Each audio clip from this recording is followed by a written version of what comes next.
When Donald Trump goes to sleep at night, there is one man in his nightmares, and it's today's guest, Rick Wilson. He is the co founder of the Lincoln Project, a veteran Republican campaign operative, and one of Donald Trump's most effective and outspoken critics. He joins me to talk about how the MAGA movement took over the Republican Party, what really gets under Donald Trump's skin, and why the Epstein file cover up is so bad for Republicans running in the midterm elections. By the end of our conversation, he'll tell us why Democrats have a good chance of winning those 2026 elections. But first, make sure to like this video, subscribe to this channel, and hit that bell to stay informed about how you can defend democracy. Rick Wilson, welcome to Defending Democracy. Hey, Mark, good to be back with you, my friend. All right. So I introduced you by saying you are the man who gives Donald Trump nightmares, and I meant it. So you started the Lincoln Project and your current path to do just that. So tell me what it is that you think makes you so effective at getting under Donald Trump's skin. For better or for worse, I lack a sense of fear or panic, and I understood from a long career in the Republican Party something that happened right as Trump became powerful in the system, which was that all of us jaded, cynical consultants were actually the guys who really believed everything we said, like the Constitution, the rule of law, personal responsibility and integrity. And the rest of the party was like, whatever comes next to gets us to the next, to the next job, we're going to be with it. And then Trump was that. And I just decided I wasn't going to, be a part of it. I decided I wasn't going to live a part of that in that world that way. And so, I wrote a couple books about Trump. In 2019, I helped form the Lincoln Project with a bunch of other ex-Republicans. And I continue to be the creative director of the Lincoln Project. And I recognized part of it was you couldn't fight Trump on the terms that the old politics of our country were fought on. We were never going to have a policy debate with Trump. You were never going to have an issues debate with Trump. It was going to be about emotion and gut and character and heart. And so one of the things I try to show and model for other people, a lot like what you do, is just not to be afraid of the perception he's somehow all powerful, but to go and hold up the real values that the country was really built on, and not this sort of modern iteration of it that Trump represents. So there is a lot in what you just said that I want to unpack because, and I've said this on a number of these interviews I've done with former Republicans that, you all really are in many respects the heroes of this story. I mean, it's easy for me to be fighting against Donald Trump in some respects because I've been fighting against Republican politicians my whole career. Now, there's definitely a difference, and I want to be like crystal clear about that. Donald Trump is like nothing else we have ever had. No. And so the level of fight that I bring to Donald Trump is different, and the formats are different. But you and a handful of others, I had Nicole Wallace on, I've had Michael Steele on, Sarah Longwell, George Conway, and I always sort of have to ask this question about, what happened to your colleagues? Like, did they never believe in any of it, or was it all a game to them? Like, why are there so many Republicans who seem to know better, who are now, just part of his brand of MAGA? I mean, you could look at people like Ted Cruz, Marco Rubio, Lindsey Graham, who were very critical of him. You can look at operatives who thought that he was just a fraud. Like, what is it that has happened within the Republican Party? Mark, J.D. Vance. I think two things happened to the Republican Party.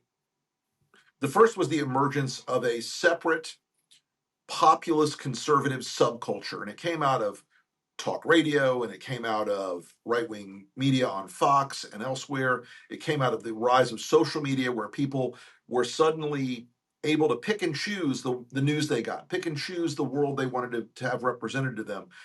And politicians suddenly realized in the Republican Party that the incentive structure was to go further out, to be crazier, to raise money. You needed to be the guy who was on Fox. To be on Fox, you had to be the guy who was the crazy guy. And they're on a hamster wheel of that. So the perverse incentive structure inside the party was the opening act of it. The second act of it, and I had a conversation with a good friend of mine, former member of Congress, in 2017, right after Trump was elected. And he did a town hall meeting, and red hat guy pops up right at the beginning. Are you going to be with Mr. Trump 100% of the time? And my friend says, well, I hope so. We're going to work together on tax cuts and regulation. Good answer. Guy pops back up. No. I asked if you were going to be with him 100% of the time. And my friend gave the answer. He said, well, look, if they're going to be right for our district, I'm going to be with Donald Trump 100% of the time. But if it's wrong for the district and it's wrong for you, I'm going to fight for you first. By the time he got off stage, his wife had sent him like 10 911 texts because people were already harassing her, harassing people at her job, posting threats on their Facebook page. And so the fear of a lot of the mob shapes the politics of, or the headspace rather than the politics of a lot of these elected officials. January 6th broke all of them. Now they are afraid of being murdered if they go against Trump, and that's just a pure fact. They can deny it all they want. They don't want a primary election with some Trumper, but they really don't want to be killed. And they got the message. Trump successfully sent the message to January 6th. I will send a mob to kill you. And that is a really powerful shaping force they don't want to talk about, but it's there, and it's there every day. Okay. The second thing I wanted to unpack from your first answer was about how you how you approach, for lack of a better term, your role as a prominent Trump critic in affecting how Trump and Republicans react. In other words, I kind of view you effective in two frames. You are effective in persuading voters, right? And that's like a very important thing. But you are uniquely, or I won't say uniquely, you are extremely effective and at the top of the list of people who are effective in essentially throwing Donald Trump off his game. And so, what is it that you understand about that second thing, like how Trump gets thrown off his game that others maybe don't get? I, for better or for worse, am an anthropologist of Donald Trump, and mostly for worse because I hate having the guy in my head all the time. It's messy. But I understand who Trump is. He is not the towering figure. He's a guy who was raised by parents who basically hated him. He has always felt like a fraud. That's why he's always done I need the gold leaf. I need my own, you need to treat me in my tower. I need all the appurtenances of royalty. All those things show you a weak man. He is driven by his appetites. He's driven by and look, those appetites have always been four things: attention, money, sex, and humiliation. The sex part, less so now. He's in his 80s. But the attention, he grew up in a political culture in New York that I understood from being in New York, the page six culture. He understood how he could use gossip and innuendo and humor and spectacle to promote himself. The money part, that's just, that's sort of a deeply wired thing about Trump. He's never been the guy he claimed he was. Oh, I own all of Manhattan. I'm so rich. I'm so this. I'm so that. He never was. Real developers in New York City, when I worked for Giuliani in the 90s and early 2000s, they laughed at Trump. They thought he was a joke, and he was. The sex part, put all that in the rearview mirror mostly, but it's always been wrapped up with an abysmal treatment of women and people in general. And the final part is he's a sadist. He enjoys humiliating people. When they bow down to him, it's never the last time they bow down to him. He wants, if you say, Mr. Trump, I'm going to do X for you because you win, the next time he comes to you, it's going to be, I want 5 times X or 10 times X, because he loves humiliating people, especially people he considers to be of a higher social status than he is or a higher intellectual status than he is. And I understand that at a pretty deep level. And I also understand that fascists can't be ridiculed. They hate it. You're seeing it play out right now with the firing of Jimmy Kimmel. Ridiculing the dear leader is their kryptonite. And I'm just not afraid to do it. I'm afraid to say who and what he is. I mean, false modesty is the worst kind. I'm pretty articulate at insulting Trump, and he really doesn't like it. And his people really don't like it. And I know I can either do social media or advertising or written articles where his people monitor them and they worry about them and they take them to him and go, "Oh my God, did you see what he said, sir?" And if I can take Donald Trump off his game from breaking the Constitution or abusing American law or abusing American citizens for even a half an hour a day, I feel like I've done the right thing.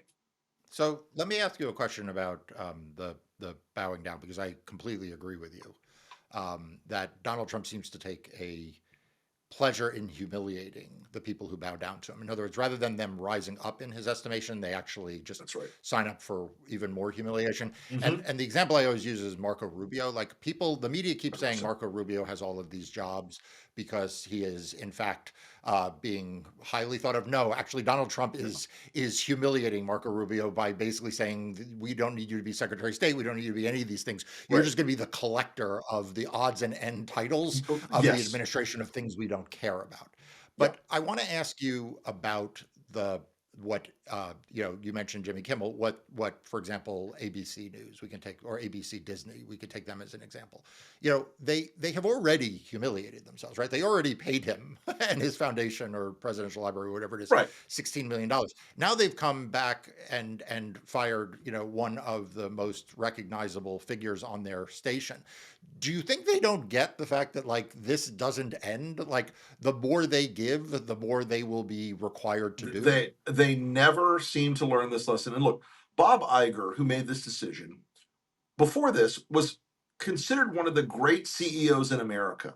He was considered a guy who had a really good grasp of the world, and a moral leadership style.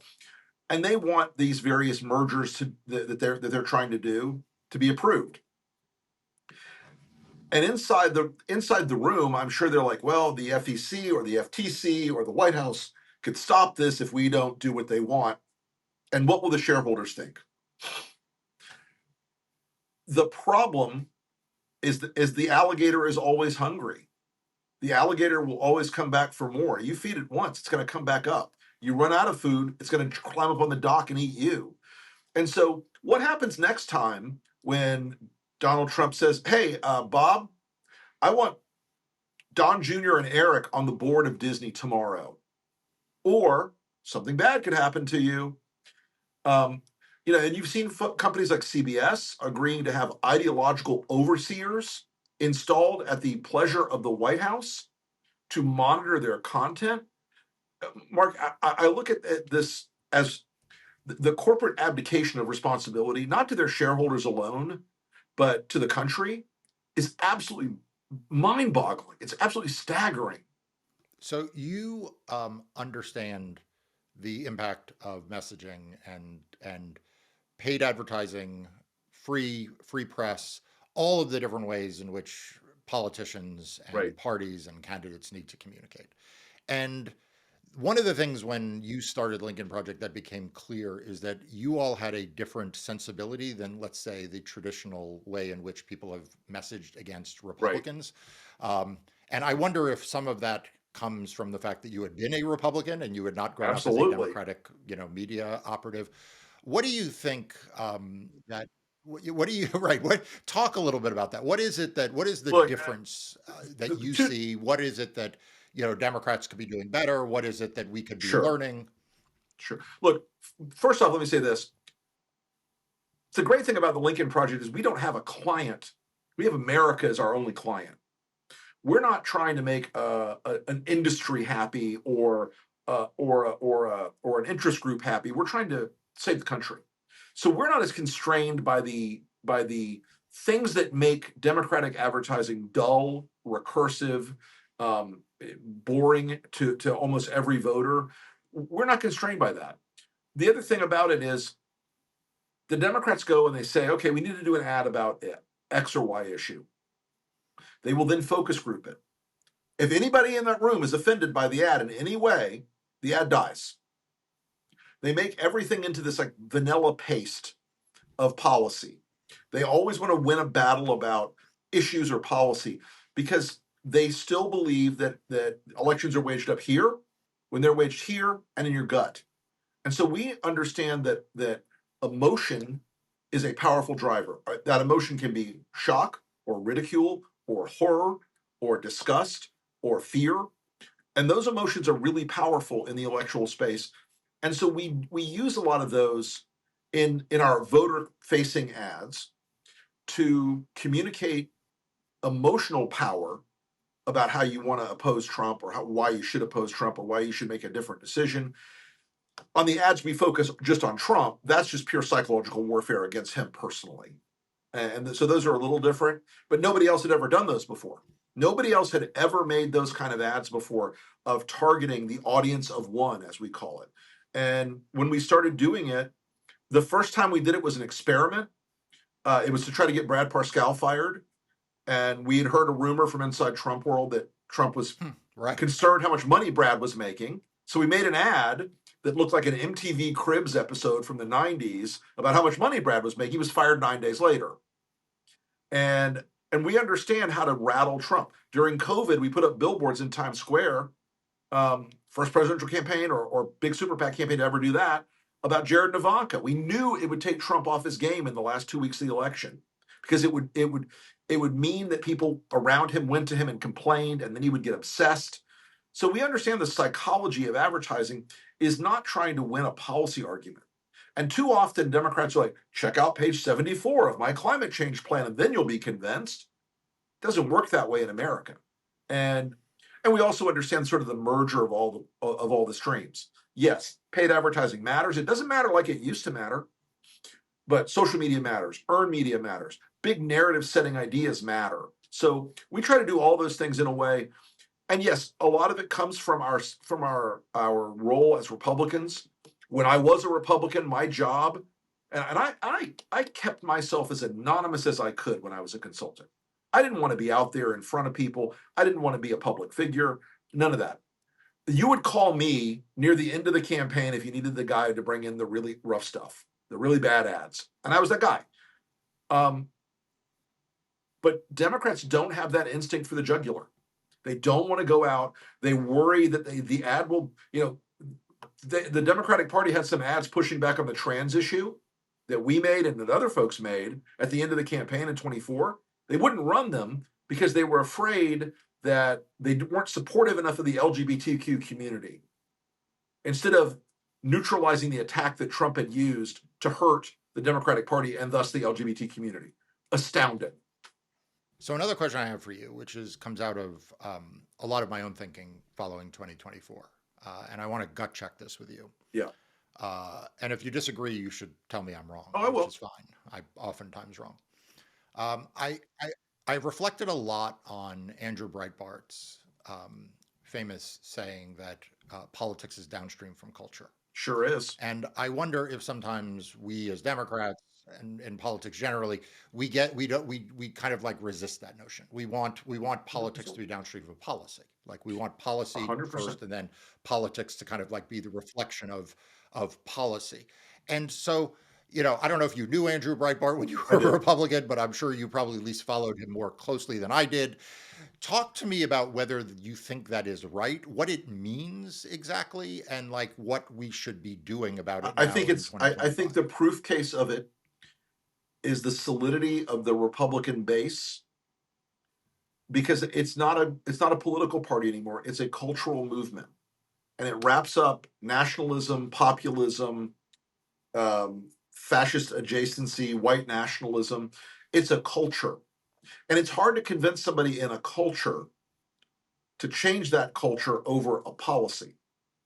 And even though the things that the Republican Party has done to working class voters in the last 12 years has been horrific, and as an ex-Republican, I can tell you that it's horrific, they still believe that the cultural thing, and that's God, that's guns, that's gay rights stuff, that an awful lot of this country that are not in coastal cities, that are not college graduates, that are not folks who are politically tuned into MSNBC or CNN or Fox every day, they feel like the culture around them is changing in a way they don't like. And Trump offered them an easy solution. I'll be the enemy of your enemy. I'll hurt the people you want to hurt. I'll hurt the people you think are hurting you. And that offer, that deal that he made was a culture deal. And you're seeing them play it out right now with the aftermath of the Charlie Kirk killing. You're seeing them play it out in the censorship regime they're trying to impose, because a lot of the things in that culture, they are connected only to the branding of America, not to the reality. They don't believe in a pluralistic republic based on democratic principles. They believe in a Christian nation. They believe in a nation where authority figures like Trump have power, because that will make it easier to hurt the people they don't like. And so that culture factor is enormous. The trans issue last last time, when we take this election apart, as we will be doing for a few more years, the reason that young men and young Hispanic men and young black men, in part, went over to Trump was they were seeing on sports shows, hey, this guy wants to pretend he's a woman and compete in sports. Isn't that wrong? And those young men, they're not, God bless them, they're not politically sophisticated. They're not dealing with anything, remotely consequential at that point in their lives. It's 18 to 24 guys. And so they were persuaded by that kind of thing. And there were a lot of suburban moms who are not far right extremists, but whose girls are in playing soccer or playing track and field. And they were getting targeted ads on their Facebook pages saying, Kamala Harris wants your daughter to compete against this man. Scared the crap out of them. That's a culture reflex. And if you don't recognize when you're in a trap like that as a Democrat, the Republicans will keep putting the trap out there. My friend Reed Galen says it's like they walk along, they find a bear trap in the woods and go, "Hell, let me step on this bear trap and see if it works." And it works. Culture wars are where Democrats go to die. They need to stop fighting them in the way they've been fighting them. Okay, so I want to unpack that. I was listening to Tim Miller, another former Sure. Republican who's in the Never Trump camp. He was interviewing Joe Manchin about Hmm. his latest book, and one of the, I thought, really interesting conversations they had was about this exact point, which is that West Virginia is now, went from being Democratic to solidly Republican. And the Yeah. narrative that we oftentimes hear is that this was largely a policy shift. And in fairness, Senator Manchin talks about the policy shifts under Obama with respect to coal and all of that. But Miller gets to this question that essentially that you're saying the same thing, which is like, okay, but that's fine. But like Donald Trump's policies aren't any good for the people of West Virginia Right. either. So like what's the deal? And Manchin says very clearly, like at this point, it is just culture. Like it is like that cultural divide. There isn't probably any policy way that Democrats can convince people in West Virginia in sufficient numbers to vote for Democrats because they are better on the policy. So like what's the way out of this? I'll be right back with more of my conversation with Rick Wilson in a moment. But Donald Trump is not just attacking democracy, he is now going after the freedom of speech itself.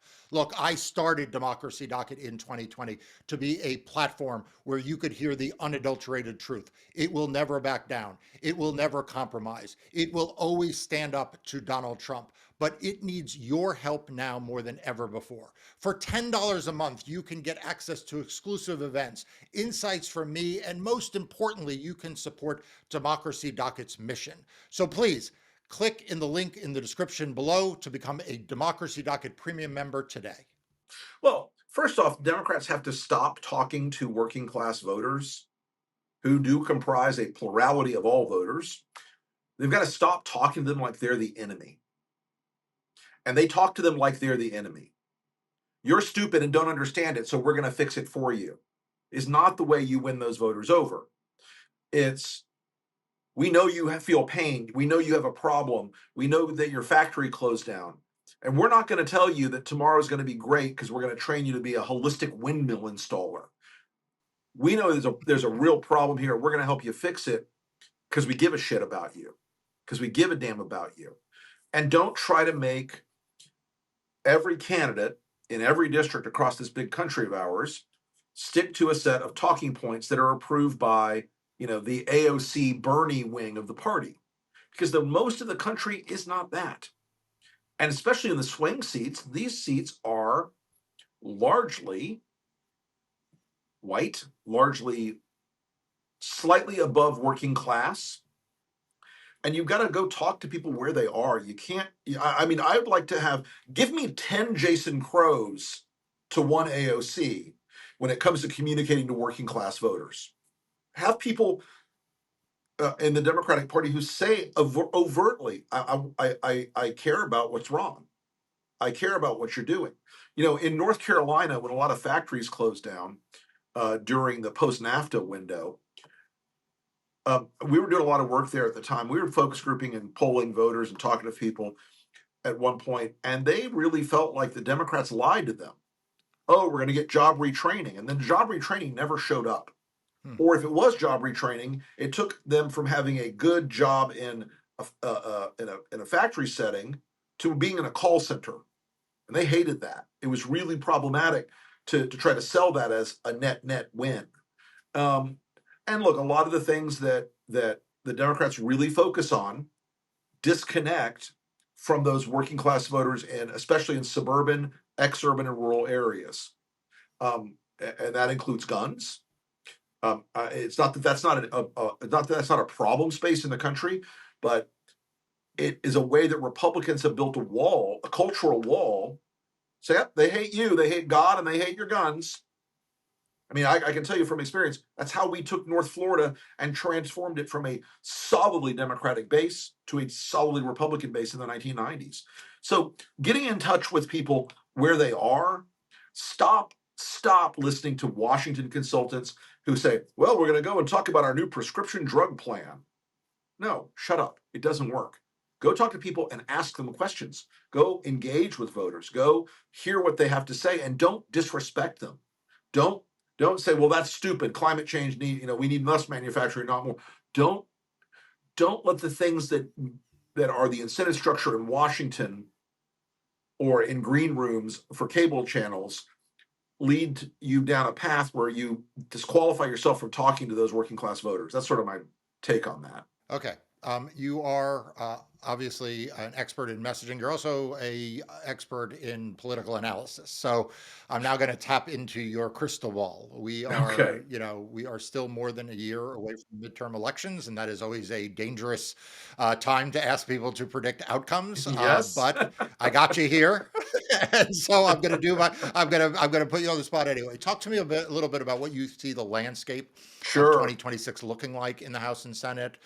What are the opportunities? What are the risks? What are the, how do you see this playing out? Here's one thing I think the Democrats should take a little bit of hope from. Not that the economy is terrible, which it is, and that's going to be a big factor.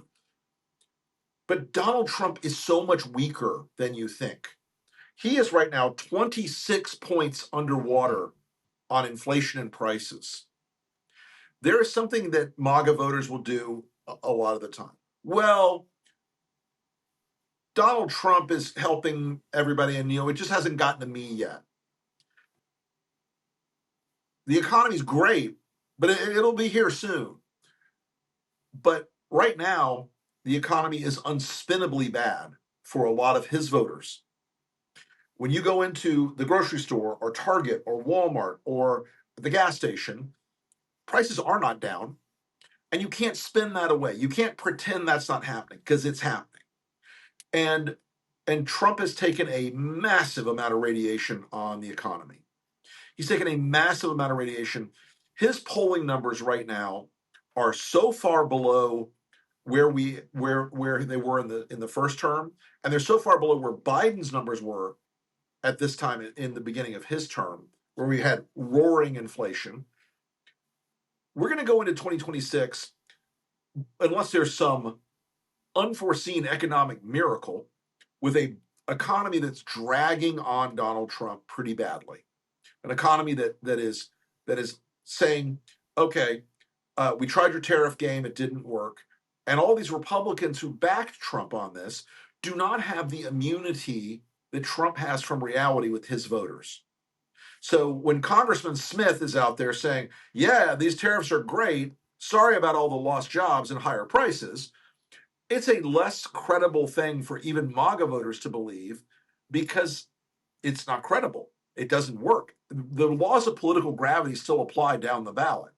So we're going to go in with an environment where a change election is in the wind, and a change election means that that it's not going to be as the DCCC thinks we're going to fight it out over 6 or 7 seats. That's a mistaken predicate. We're going to fight it out over 25 or 30 seats. If Trump's numbers continue to remain so low, and remember the YouGov poll this week, he's 13 points to the negative. Overall, he's about 9 points to the negative. He's an unpopular president, and the Republicans have defined themselves by only one thing: being Trump's guys. They don't represent people in a district anymore. They're just Donald Trump's representative from the 4th congressional district of Missouri or whatever. So they're stuck with Trump. He's a boat anchor right now in terms of ratings and politics. The big bad bill is having very nasty impacts out there on rural hospitals. People are getting how bad it is. We're in the middle of a real estate collapse in about 7 or 8 Sunbelt states right now, which we're pretending it's not happening still, and that a cut in interest rates will fix it. It's not going to fix it. Homes in Florida, Georgia, Texas, North Carolina, particularly across the deep south and the Sun Belt, we're about to have a real estate collapse. That is a very bad political outcome for Trump. A lot of these Republicans are also still trying to sell immigration as a net win, but it's also destroying our agriculture system around the country and raising food prices.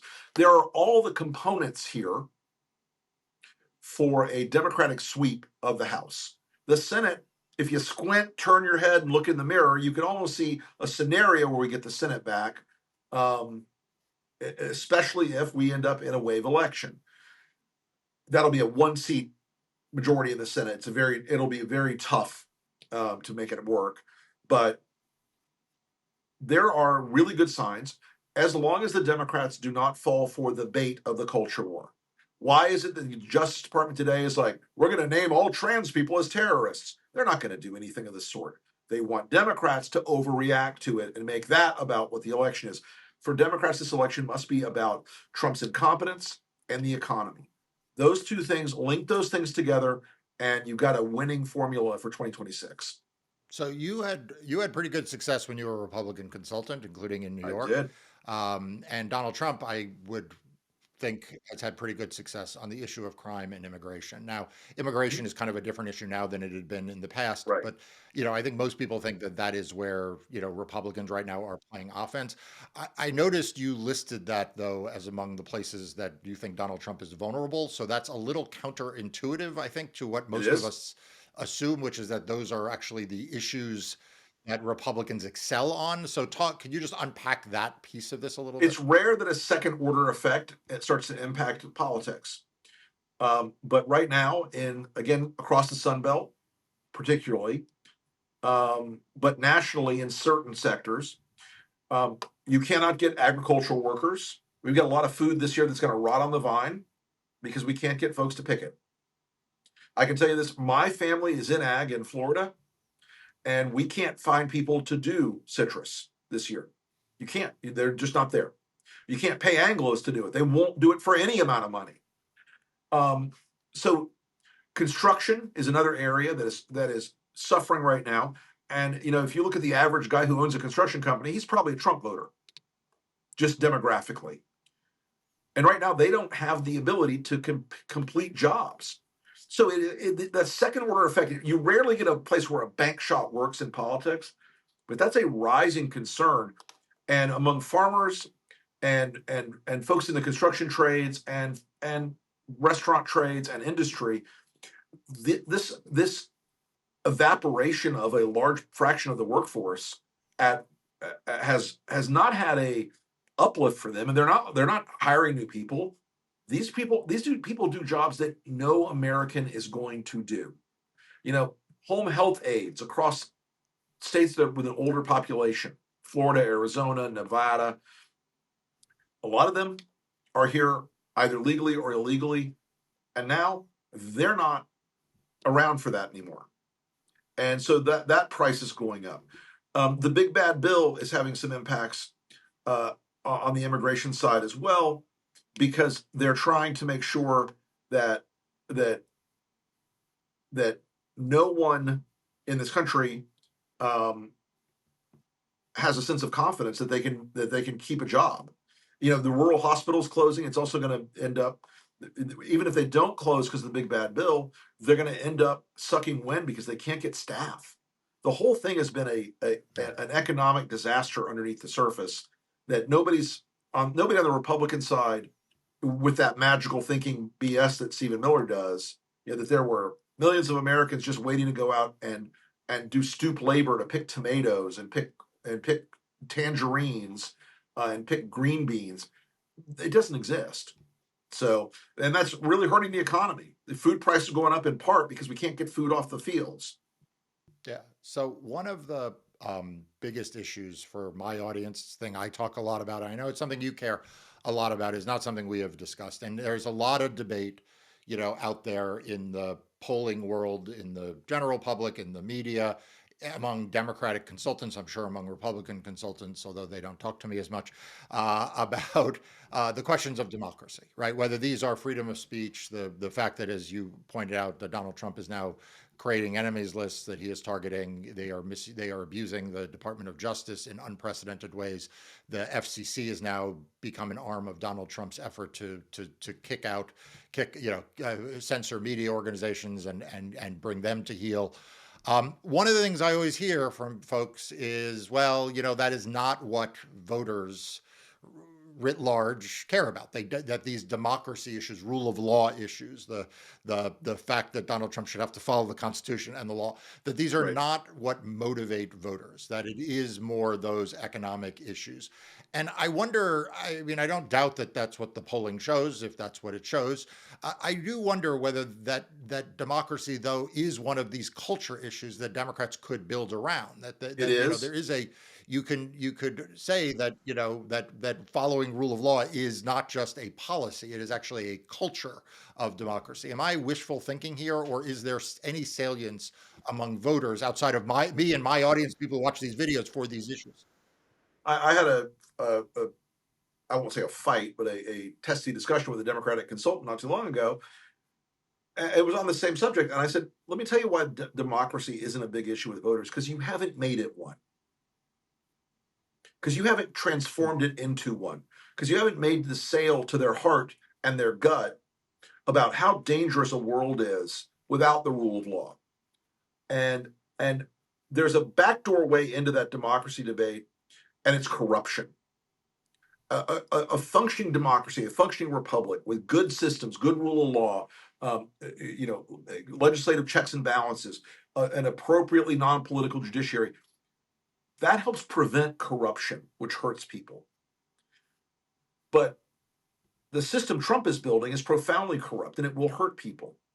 It will take away their rights, but it will also hurt them economically. It will also hurt them in terms of the kind of country their kids are going to grow up in. And look, we've tried to keep democracy as a front and center issue in a lot of ways. Yes, is a day-to-day voter going to be more persuaded by an economic message? A lot of the time. But Democrats have resisted making democracy a front and center issue. And I don't know if I could characterize that universally. It's not all of them. A lot of them do believe that it's an issue, and have worked to make it one. But I do think there are a lot of people who have just sort of looked at it and said, "Oh, well, prescription drug prices polls 3 points better than democracy, so we're going to go with that." But that's a policy argument. Democracy is also, as you pointed out just now, it's a cultural argument. Do you want to be an American who lives in a republic where your rights and liberties are protected, or not? That, I think, is a selling proposition for democracy that that a lot of folks have got a chance to tell that story, um, both in the candidate space and in the narrative setting space.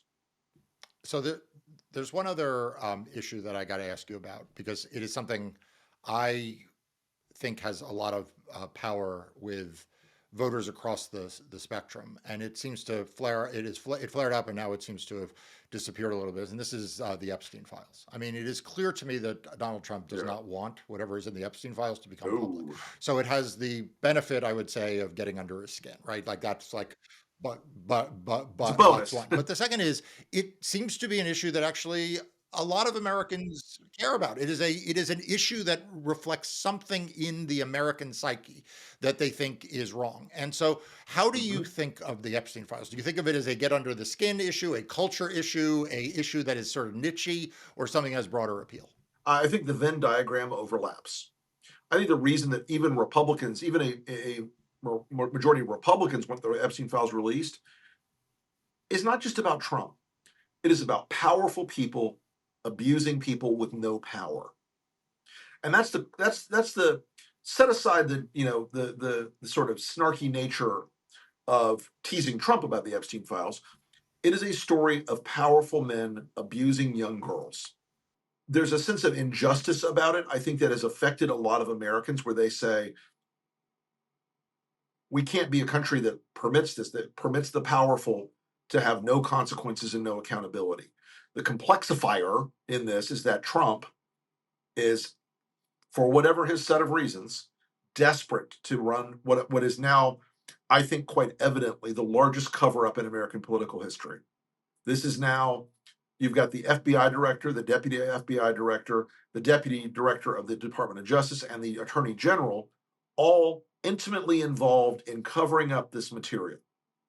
You saw Kash Patel this week have a complete emotional meltdown at at the House and Senate hearings, and there's a reason for that. He knows there's something in here that stinks, that is bad for Trump, but it is also bad as and I'm, look, I'm not exactly close buddies with Thomas Massey, but when he said there are 20 people here and there are bank owners and hedge fund managers and actors and musicians and celebrities and powerful people on this in these files, and the Department of Justice is saying no one was abused, no one was trafficked, it doesn't stand to reason. So the story, like many scandals, has become worse because they've tried to cover it up. You know, the old saw about the cover up worse than the crime is not correct in this case. The cover up is bad. The crimes are worse. And that is why this has had so much emotional power with Americans. And the other part of it was for 10 years, every Republican was told the Epstein files are out there. Hillary Clinton, Barack Obama, Bill Clinton, George Soros, they're all in there. And they were told that for 10 years. And now Kash Patel and Pam Bondi are like, nothing to see here. What? No.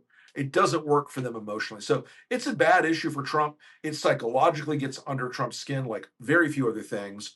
Um, and yeah, he sent me a $1 billion lawyer letter the other day threatening me about saying anything else about it. So, his problems are Trump's problems in the Epstein files are going to grow and grow and grow. It's not going to go away. Nothing makes it go away.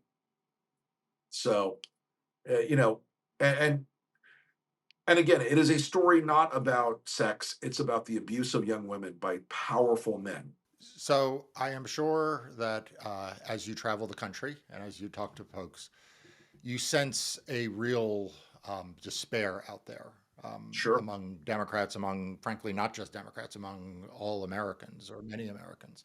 And I always say that Donald Trump wants us to be despairing because despair Sure. plays into his sense Hmm. of complete powerfulness. That if we Hmm. give him that, we give him power.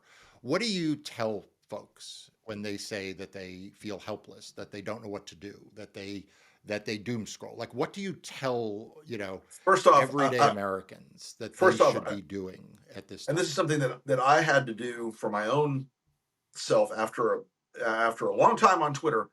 I don't go on Twitter to fight with people anymore. I go in, I roll a grenade in the room, and I leave.